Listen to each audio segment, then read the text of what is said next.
సాహితీ ప్రియులకు నమస్సుమాంజలి. కాశీ మజిలీ కథలకు స్వాగతం. మదిర సుబ్బన్న దీక్షితులు రచించిన కాశీ మజిలీ కథలు 27వ భాగం 15వ మజిలీ.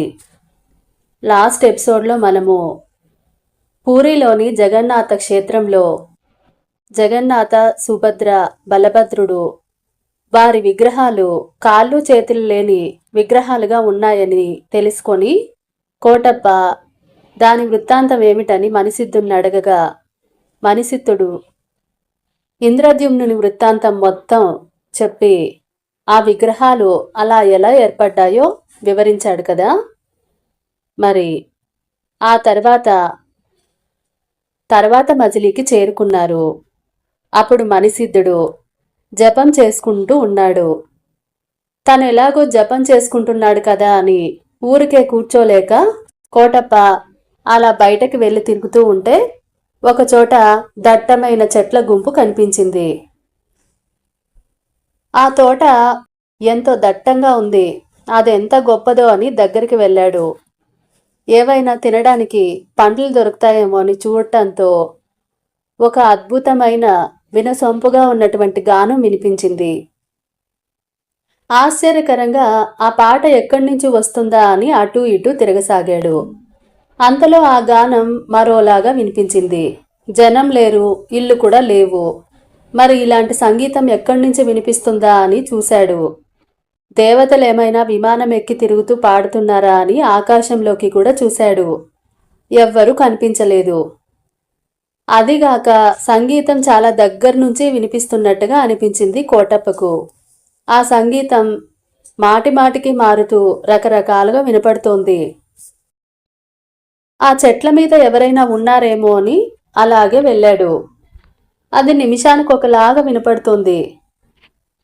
మనుషులు పాడే గానంలాగా లేదు, సాక్షాత్తు ఏ గంధర్వులో ఆలపిస్తున్న గానంలాగా అనిపించింది గోపాలుడికి. అందుకని చేసేదేమీ లేక వెంటనే మణిసిద్ధుడి దగ్గరికి పరిగెత్తుకుంటూ వచ్చాడు. వచ్చి అతని జపాన్ని భంగం కలిగిస్తూ కాళ్ళ వేళ్ళ పడి, గురువర్య, నన్ను క్షమించండి, మీ జపానికి అంతరాయం కలిగిస్తున్నాను. కానీ నేను చెప్పింది విన్నాక మీరు మాత్రం కోపగించుకోరు, నాకు తెలుసు అన్నాడు. అప్పుడు మణిసిద్ధుడు కళ్ళు తెరిచి మొదట వాడి మీద కోపం వచ్చినా అంతలోనే అది మాయమై పక్కున నవ్వాడు.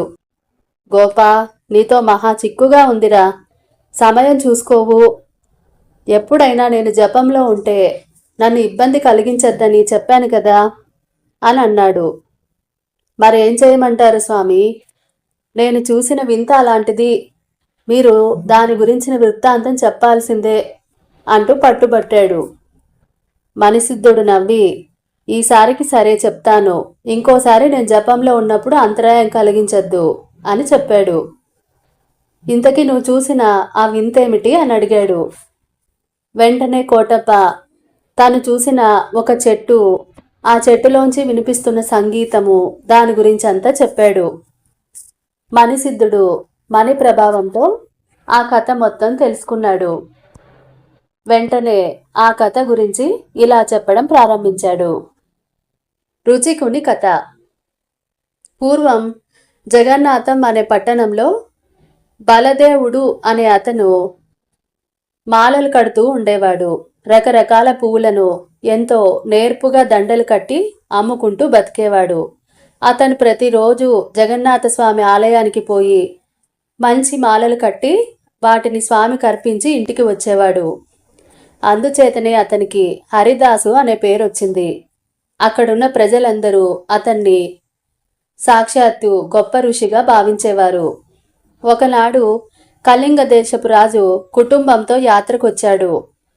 వాళ్ళతో పాటు వాళ్ళ 4 ఏళ్ల కుమారుణ్ణి కూడా తీసుకొచ్చారు. ముద్దులు మూటగట్టే ఆ పిల్లాడిని చూసి బలదేవుడు తనకి కూడా ఇలాంటి కొడుకుంటే బావుండనుకున్నాడు. అప్పట్నుంచి రోజు జగన్నాథుణ్ణి నాకు కూడా ఇలాంటి బాలుడు కావాలని ప్రార్థించేవాడు. అలా కొన్ని రోజులు గడిచాక అతని భార్య అందమైన కొడుకుని కంది. ఆ పిల్లవాడు ఎంతో ముగ్ధ మనోహరంగా, ఎంతో అందంగా ఉండేవాడు. ఇంత చిన్న వయసులోనే ఇంత అందంగా ఉంటే యవ్వనానికి వచ్చేసరికి మన్మధుళ్లా తయారవుతాడని ఊళ్ళో ప్రజలందరూ అనుకోసాగారు. అందుకే అతనికి రుచికుడు అని పేరు పెట్టారు. ఎంతో తేజస్సుతో వెలిగిపోయేవాడు రుచికుడు. ఆ పిల్లాడికి 5-6 ఏళ్లు రాకముందే అతని తల్లి మరణించింది. బలదేవుడు వాడికి తల్లి లేని లోటు లేకుండా చాలా గారాబంగా పెంచసాగాడు. చిన్నప్పటి నుంచి తండ్రిలాగా ఆ పిల్లవాడు కూడా మాలలు అల్లేవాడు. 8 ఏళ్లు వచ్చేసరికి గౌతముడు అనే బ్రాహ్మణ పిల్లాడితో స్నేహం కలిసింది. గౌతముడికి రుచికునికి కలిపి తన ఇంటనే గురువుల్ని నియమించి విద్యాబుద్ధులు చెప్పించసాగాడు బలదేవుడు. రుచికుడు తెలివైనవాడు కావడం వలన అనేక విద్యల్లో పాండిత్యం సంపాదించాడు. అతనికి ఈ మాలలు కట్టడంలో గల నైపుణ్యం అంతా ఇంతా కాదు. ముఖ్యంగా వారకాంతలంటే వేషలండి. వారకాంతలు అతని దండలంటే తెగ మోజు పడేవారు. ఒకనాడు గౌతముడు రుచికుడితో, రుచికా, నువ్వు కట్టిన దండలు అంగళ్ళలో భలే అమ్ముడవుతున్నాయి తెలుసా? నీ మీద గల ప్రేమతో నిన్ను మీ నాన్న ఇల్లు కదలనివ్వట్లేదు. నువ్వు గాని స్వయంగా మాలల్ని కట్టి అమ్మావో ఎంత ఎక్కువ ధర వస్తుందో. నీ నాన్న గుడికి పోయినప్పుడు మనము వేషావాటికకు వెళ్ళి ఈ మాలల్ని అమ్ముకొద్దామా అన్నాడు రహస్యంగా. ఆ మాటలకి రుచికుడు ఎంతగానో సంతోషించాడు. తండ్రి గుడికి వెళ్ళగానే రుచికుడు గౌతముడితో కలిసి వేశ్యావీధికి వెళ్ళాడు. అక్కడ సంగీతం పాడుతున్న వేశ్యల్ని, ఎంతో అందమైన యువతుల్ని చూసి, మన ఊళ్ళో ఇలాంటి వింతలున్నాయని నాకు చెప్పావు కావే మిన్నాలు? ఇది అచ్చం స్వర్గంలాగా ఉంది కదూ, వీళ్ళంతా అప్సరసలు కారా అంటూ ఆశ్చర్యపోయాడు రుచికుడు. దానికి గౌతముడు పకపక నవ్వాడు. ఒకచోట ఒక వేశ్య కోసం 2 బ్రాహ్మలు పోట్లాడుకుంటుంటే వీళ్ళిద్దరూ వెళ్ళి విడిపించారు. ఆ పోట్లాటలో రుచికుని చేతిలో ఉన్న పూలదండలు నలిగిపోయాయి. అప్పుడు అతను గౌతముడితో, గౌతమ, ఈ దండలు నలిగిపోయాయి, ఎవ్వరూ కొనరు, వేల మించిపోతోంది, మా నాన్న ఇంటికి వచ్చేస్తాడు, వెళ్ళిపోదామా అన్నాడు. గౌతముడు సరేనన్నాడు. దారిలో వాళ్ళకి ఒక వింతైన మేడ కనిపించింది. అది చాలా అందంగా ఉంది. ఆ మేడను చూస్తూ వాళ్ళు అక్కడ నిలబడ్డారు. లోపల నుంచి ఒక అందమైన యువతి వచ్చి ఎవరి కోసమో చూడసాగింది. వీధిలో ఒక విటుడు పోతుంటే ఆ అమ్మాయి అతన్ని గట్టిగా కేకేసి, ఓ రసికశేఖరా, ఇటు చూడకుండా పోతావేం? నన్ను గుర్తుపట్టలేదా? నువ్వు కొన్నాళ్ళు భార్యగా స్వీకరించిన తారావళి సఖిని అందామె అతనితో. నువ్వు ఇక్కడున్నావేంటి? ఇది చంద్రలేఖ ఇల్లు కదా అంటూ అనుమానం వ్యక్తం చేశాడు ఆ విటుడు. నేను ప్రస్తుతం తారావళి దగ్గర ఉండటం లేదు. దానికి నాకు శత్రుత్వం వచ్చింది. చంద్రలేఖ నా చుట్టం. మా పనిగత్తె అంగడికి పోయి రుచికుడు కట్టిన మాలలు తీసుకురమ్మని పంపిస్తే వేరే దండలు తీసుకొచ్చింది. చంద్రలేఖ రుచికుడు కట్టిన మాలలు తప్ప వేరే పెట్టుకోదు.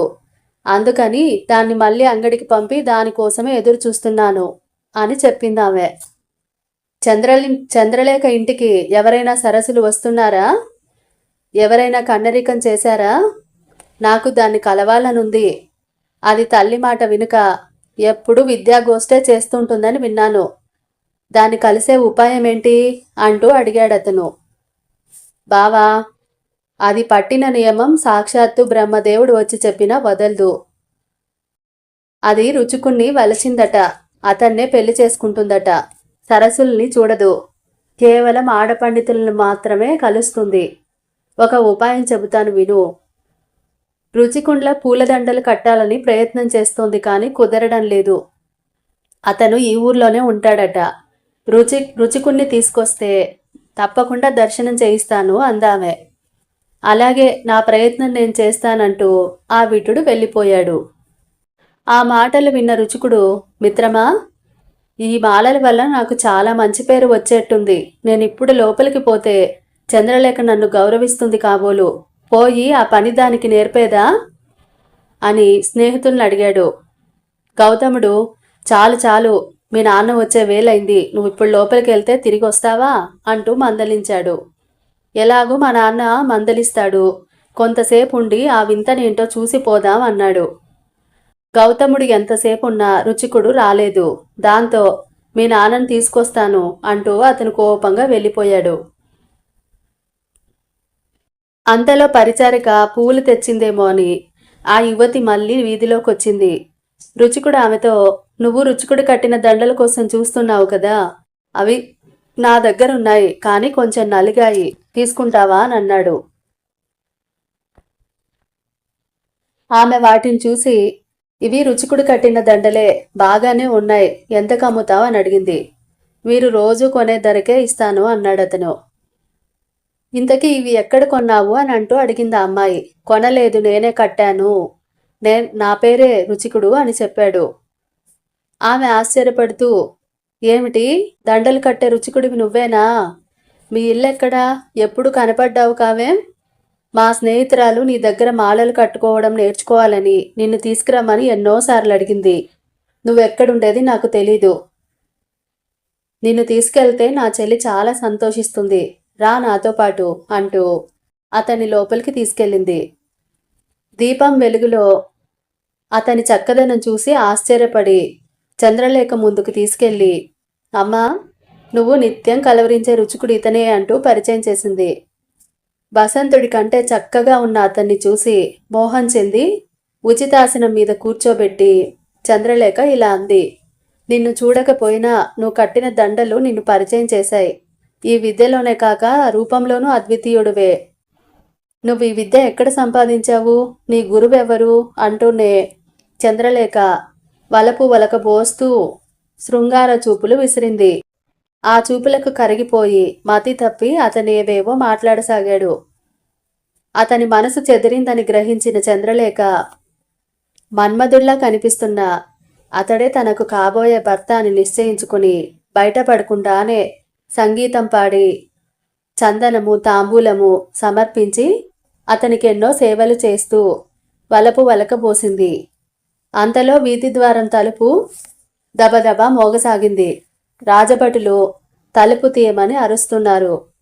అది విన్న రుచికుడు, గౌతముడు వెళ్ళి తన తండ్రిని ఇక్కడికి తీసుకొచ్చాడు, తప్పకుండా నేను అల్లరిపాలవుతాను అనుకుంటూ ఎంత ప్రమాదం వచ్చిందని విచారిస్తూ నన్నెక్కడైనా దాచు అంటూ చంద్రలేఖను వేడుకున్నాడు. ఆమె నవ్వుతూ, రుచిక, భయపడుకు, మా ఇంట్లో దాక్కున్న వాళ్ళని ఎవ్వరూ పట్టుకోలేరు అంటూ ఒక రహస్య మందిరం చూపించింది. అది కాదు, ఇంకా రహస్యమైంది చూపమన్నాడు. ఆమె ఎన్ని ఎన్ని ప్రదేశాలు చూపించినా ఇంకా ఒకటి అని అడుగుతూ అలాగే ఉండసాగాడు. చివరికి ఆమె తన ఇంటి కానుకున్న ఒక ఉద్యానవనాన్ని చూపించి, దీనికి రెండో దారంటూ లేదు, 10 రోజులు వెతికినా నువ్వు కనపడవు, ఇందులోని ఒక గదిలో ఉండు అంటూ దొడ్డి తలుపు బిగించి యువతలకొచ్చింది. గౌతముడు బలదేవుడు రాజభటులతో వచ్చి నిలబడ్డారు. ఇంత అర్ధరాత్రి పూట మీరంతా మా ఇంటికి వచ్చారేమంటూ అడిగింది చంద్రలేఖ.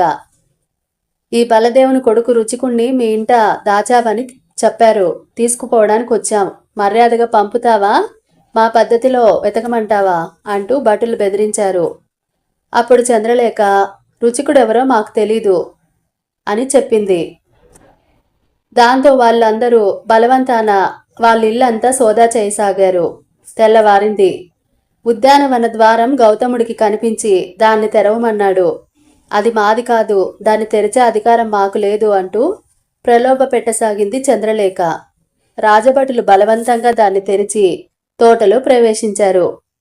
అది చూసిన చంద్రలేఖ కొంచెం పశ్చాత్తాపడుతూ రుచికుడు దొరికిపోతాడేమో అన్న భయంతో తన పరిచారికను పంపింది.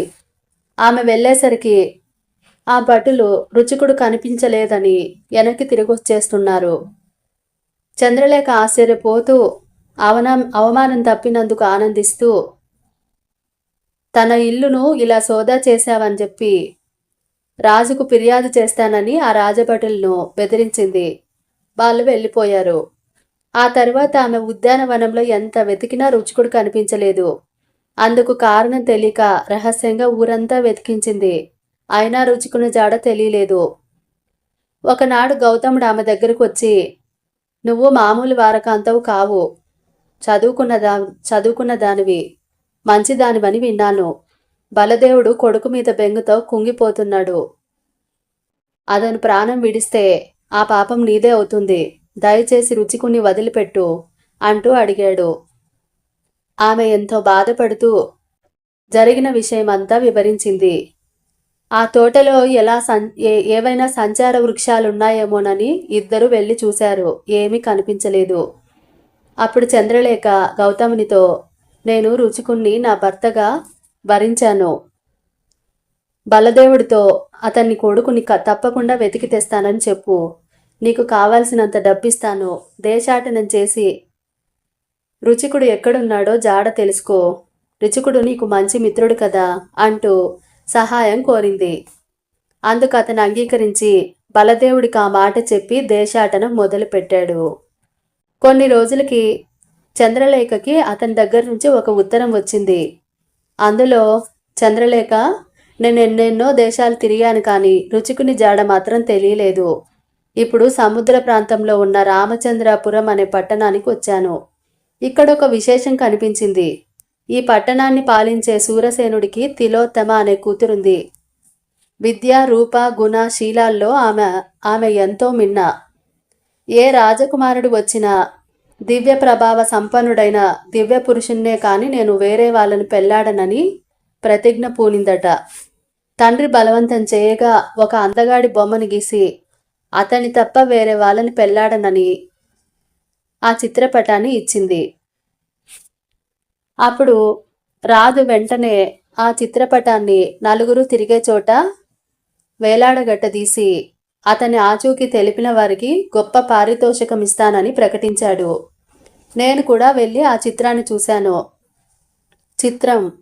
ఆ చిత్రంలో ఉన్న అతను అచ్చం మన రుచికుడిలాగే ఉన్నాడు. అసలు ఎక్కడో ఉన్న రుచికుడు ఆమె మనసులోకి ఎలా వెళ్ళాడో నాకు అర్థం కావడం లేదు. రాజభటులు వస్తే వాళ్ళని అడిగాను. అతన్ని తీసుకొస్తే మంచి బహుమతి ఇప్పిస్తాం అన్నారు వాళ్ళు. అప్పుడు నేను, వాడు కనబడితే చాలు, నేనే మీకు మంచి బహుమతి ఇస్తాను అన్నాను. నువ్వు ఒక్కసారి ఇక్కడికి వస్తే తిలోత్తమతో మాట్లాడితే ఏమైనా ఉపయోగం ఉంటుందేమో అనుకుంటున్నాను. రుచికుడు గురించి తిలోత్తమ ద్వారా ఏమైనా విశేషాలు తెలుస్తాయేమో అని చంద్రలేఖ రహస్యంగా రామచంద్రాపురం చేరింది.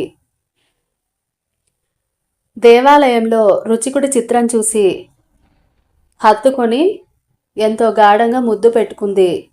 తిలోత్తమతో స్నేహం చేస్తే కానీ ఆ వృత్తాంతమంతా తెలియదని భావించి తన విద్యా మహిమతోనే అది సాధించవచ్చని తానొక విద్యా వినోద సభ చేస్తానని చెప్పి ఊర్లో ప్రకటించి అందులో తనని ఓడించిన వాళ్ళకి కానుకలు ఇస్తానని విద్వాంసులు, ప్రజలు ఎవరైనా కాని రావచ్చని ప్రకటనలు ఇచ్చింది పత్రికలు రాసి. మొదటి సభకు సామాన్యులు తప్ప గొప్పవారెవ్వరూ రాలేదు. కానీ దానివల్ల మంచి ప్రచారం జరిగింది. దాంతో మళ్ళీ ఇంకో సభ ఏర్పాటు చేసింది. ఈ సభకు రాజుతో సహా గొప్ప గొప్ప పండితులంతా వచ్చారు.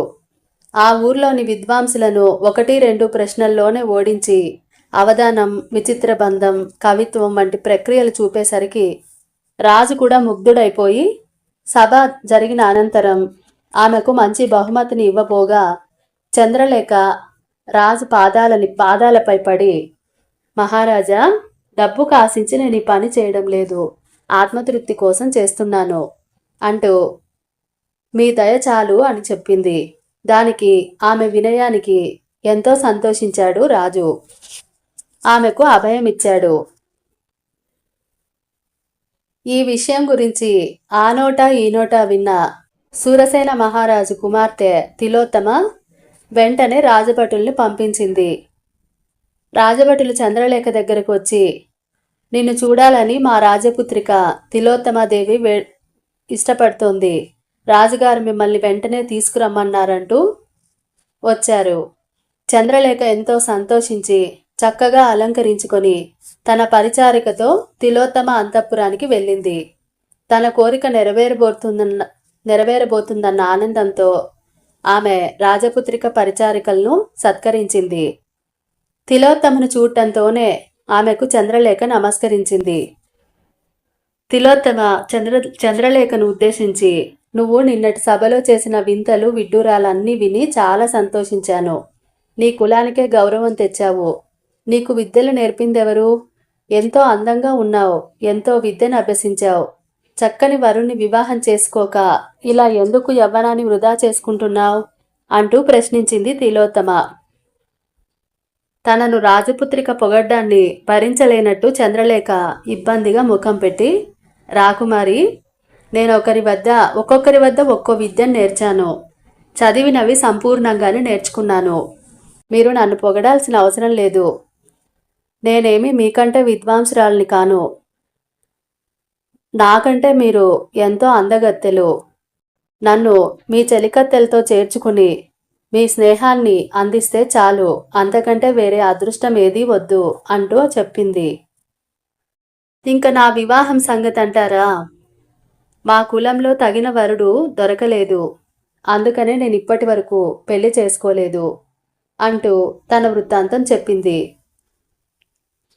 ఆమె అలా అనేసరికి తిలోత్తమకి ఎంతో సంతోషం వేసింది. వెంటనే తను స్నేహహస్తం చూపి ఆమెను తన ఇష్టసఖిగా మార్చుకుంది. తిలోత్తమ ఆమెను అప్పటికప్పుడే తన ప్రాణసఖిని చేసుకున్నానని వాగ్దానం చేసింది. చంద్రలేఖ తిలోత్తమ ఒకరినొకరు కౌగిలించుకున్నారు. ఇద్దరికీ ఆనంద బాష్పాలు కురిశాయి. అది మొదలు వాళ్ళిద్దరూ ఒక్క నిమిషమైనా విడవకుండా విద్యా గాన వినోదాలతో గడపసాగారు.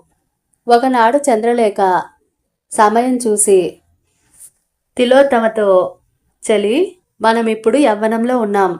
మన వయసు అడవగాచిన వెన్నెల్లా వృధాగా పోతోంది. మాది నీచకులం కనుక నాకు తగిన వరుడు లభించడు. కాని నీకు అలాంటి సమస్య లేదు. నువ్వు గొప్ప రాజపుత్రికవు. నువ్వు కోరుకుంటే ఎంతో పరాక్రమవంతుడు, అందమైనవాడు నీ ముందు నిలబడతాడు.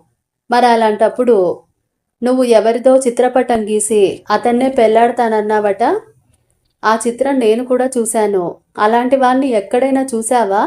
లేక ఇదంతా నీ స్వప్నమా? ఆ రహస్యమేమిటో నాతో చెప్పకూడదు అంటూ అడిగింది. తిలోత్తమకు కళ్ళల్లో నీళ్ళొచ్చాయి.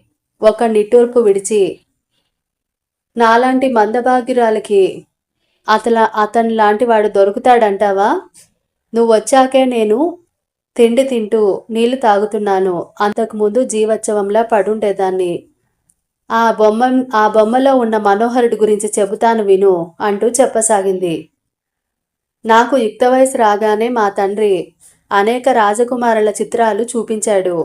వారి చరిత్రలు, రూపాలు చూడగా వారు నాకు సరిపడరనిపించింది. దివ్య ప్రభావ సంపన్నుడైన దివ్య పురుషుణ్ణి పెళ్లాడాలని నా కోరిక. ఒకనాడు సాయంకాలం చక్కగా అలంకరించుకుని మేడపైన వీణ వాయిస్తున్నాను. ఆకాశంలో బంగారు చిరుగంటల ధ్వని వినిపించింది. అందరం తలెత్తి చూశాం. వెన్నెల్లాంటి వెలుగు కనిపించగా మేము దానికి నమస్కరించాము. ఆ కాంతి మా మేడంతా వ్యాపించింది. చూద్దామని కళ్ళు తెరవబోతే కళ్ళు మిరుమిట్లు గొలిపి తెరవడానికి సాధ్యం కాలేదు. మెల్లగా ఆ మెరుపు అదృశ్యమైంది. కళ్ళు తెరిచి చూడగా నా ఎదుట సర్వాంగ సుందరభూషితమైన మన్మధుడి లాంటి ఆకారం కనిపించింది. నేను ఆ దివ్య పురుషుడికి నమస్కరించి అతని కాళ్లపై పడ్డాను. అతను నన్ను లేవనెత్తాడు. ఆ స్పర్శకి నా శరీరం పులకరించింది. కొంతసేపయ్యాక నేను ధైర్యం తెచ్చుకొని, మనోహర, మీరు ఇంద్రుడా, చంద్రుడా, మన్మధుడా, వసంతుడా? ఆకాశం నుంచి వచ్చావు గనుక దివ్యపురుషుడివనే అనుకుంటాను. నేను తిలోత్తమను, దివ్య ప్రభావ సంపన్నుడైన దివ్య పరుషుణ్ణి కాని అన్యుల్ని వివాహం చేసుకోనని నియమం పెట్టుకున్నాను. నా కోరిక తీర్చడానికి భగవంతుడే నిన్ను నా దగ్గరికి పంపాడనిపిస్తోంది. మీ వృత్తాంతమేమిటో చెప్పండి అంటూ వేడుకుంది.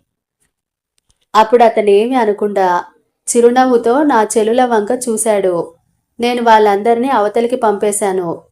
అప్పుడతను తన మెడలో ఉన్న పూలదండను నా మెడలో వేశాడు. నేను నా మెడలో ఉన్న ముత్యాల హారం అతని మెడలో వేశాను.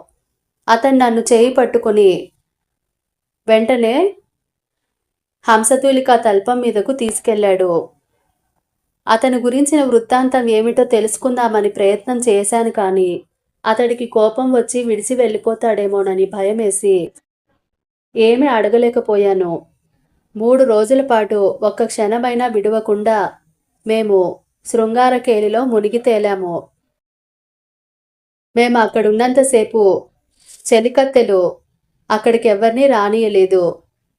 అతన్ని ఏదో అడగాలనుకున్నా నాకు అవకాశమే దొరకలేదు. 4గో రోజు ఉదయానికి అతను కనిపించలేదు. అతని జాడ ఎవ్వరికీ తెలీదన్నారు. నాకు ఎంతో బాధేసింది. వెక్కి వెక్కి ఏడుస్తూ కూర్చుంటే నా సకులు వచ్చి ఓదార్చారు. అతను ఆకాశం నుంచి వచ్చాడు గనుక ఆకాశ మార్గానే వెళ్ళుంటాడని, తప్పకుండా మళ్ళీ తిరిగి వస్తాడని ధైర్యం చెప్పారు. రోజు ఆకాశం చూసి చూసి కళ్ళకి చిల్లులు పడుతున్నాయి తప్ప అతను వచ్చే మార్గం మాత్రం కనిపించడం లేదు. నిద్ర రాదు, ఆకలి వేయదు. నా మనసు అతని మీదే ఉండిపోయింది. నా తండ్రికి ఇదేమీ తెలియక నాకు పెళ్లి చేయాలని తలపెట్టాడు. అతను వెళ్ళిపోయి సంవత్సరం అయింది. ఇంతలో నా తండ్రి నుంచి ఒత్తిడి అధికమవడంతో నేను నా భర్త రూపాన్ని చిత్రపటంగా గీసి అలాంటి వాడిని తెస్తేనే పెళ్లాడతానన్నాను. ఇది జరిగినది. నువ్వు నా ప్రాణసఖివి కాబట్టి నీకు చెప్తున్నాను అంటూ తన వృత్తాంతం ముగించింది తిలోత్తమ. అతను వేసిన పూలదండని భద్రంగా దాచి ఉంచింది. దాన్ని తెప్పించి చూసింది చంద్రలేఖ. సందేహం లేదు, ఈ దండ తప్పకుండా రుచికుడు కట్టిన మాలే అని గుర్తుపట్టింది. ఎక్కడి జగన్నాథం, ఎక్కడి రుచికుడు, ఎక్కడి రామచంద్రాపురం? అతను ఆకాశం నుంచి రావడమేమిటి? అలాంటి శక్తి రుచికుడుకుంటే తన స్నేహితుడైన గౌతముడు చెప్పేవాడు కదా. అసలు ఇదంతా ఏమీ అర్థం కాకుండా ఉంది. ఇంకా కొన్నాళ్ళు ఇక్కడే ఉంటే అతను మళ్ళీ రాకపోతాడా అంటూ చంద్రలేఖ అక్కడే ఉండసాగింది. అప్పుడు చంద్రలేఖ తిలోత్తమతో, తిలోత్తమ, వచ్చినవాడు ఎలాంటివాడో, అతని కులగోత్రాలేమిటో, అతని పేరైనా తెలియకుండానే అతన్ని వరించడం తొందరపాటు కాదు. నిన్నెరక్కుండానే అతడు తెలియకుండానే నువ్వు ఇద్దరూ సంభోగించారు. బాగానే ఉంది. విచారించకు. ఎప్పటికైనా అతను వస్తాడని అనిపిస్తుంది. దీని గురించి నేను కూడా ఆలోచిస్తాను అంటూ చెప్పింది. కథనిక్కడితో ఆపుతున్నానండి. తరువాయి భాగం నెక్స్ట్ ఎపిసోడ్లో విందాం. మీకు గనక కథ నచ్చినట్టయితే తప్పకుండా లైక్ చేయండి, షేర్ చేయండి, సబ్స్క్రైబ్ చేసుకోండి. అంతవరకు సెలవు తీసుకుంటూ మీ కల్పన బండారు.